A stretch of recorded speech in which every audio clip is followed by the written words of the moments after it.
Two ingredients nga lang ang ginamit ko dito at nakagawa na nga ako ng ganitong kasarap na dessert. Kung susumahin nga natin, baka mga 50 pesos nga lang ang magastos mo dito at meron ka na nga ganitong kasarap na dessert. At dahil nga dalawang sahog lang na may gagamitin natin dito sa dessert, syempre uunahin ko na nga itong crust Oreo. Kung nga palang durog na Oreo, abay nabili ko nga pala to sa may bayan. 1 kilo na nga yung binili ko na yan at 120 pesos lang. Dinamihan ko na nga at syempre malapit na nga Pasko at panigurado magagamit ko nga yan ng bonggang-bongga. Pero syempre abay hindi naman required na 1 kilo nga din yung bilhin nyo bes. Kahit yung mga nasa tindahan lang okay na yun, durugin nyo tapos makakagawa na nga kayo ng ganito.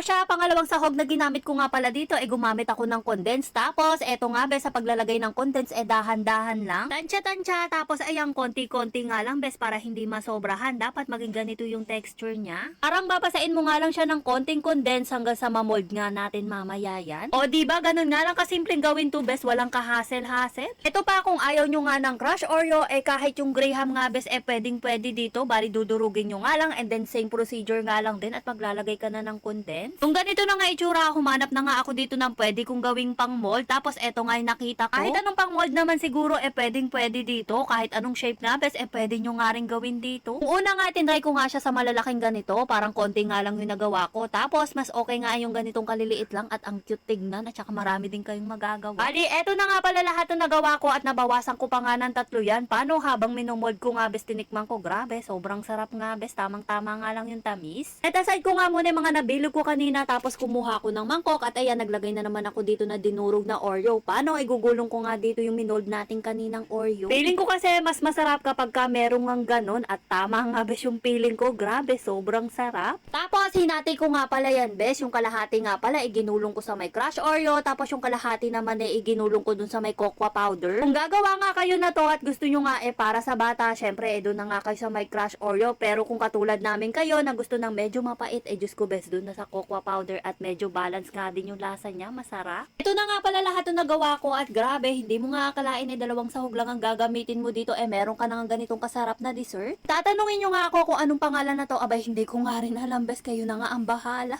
Siya, alam mo na bes, syempre kung wala ka pa naiisip na dessert sa darating na holiday, abay subukan mo na nga to at hindi ka na magagastos na malaki dito at panigurado magugustuhan nga to ng mga chikitin. Kunti na nga lang 1 kilo nga yung binili kong crush Oreo sa may bayan, kaya ayan, makakagawa pa nga ako ng ganito sa darating na holiday. Di lang kasi kay Nat pumatok to, pati na nga rin kila Mabi. Ang huli nga ayan, nag-sprinkle pa nga ako dito ng Oreo. Nabukudan ko naman na si Natnat na yan, kaya naman halo na nga ginawa ko, crush Oreo at saka cocoa powder. Pero syempre yung cocoa powder optional nga lang yung kung gusto nyo nga lang gumawa at maglagay. Tapos yung loob pala niya bes ganito yung itsura. O diba, Diyos ko, nakakatakam bes. Kala ko nga may matitira pa at may maaamusal pa nga ako bukas. Ang kaso wala na nga natira at binaon na nga lahat ni Mabi. O siya, yun lang naman bes ang gusto ko sa iyo i-share, Bob.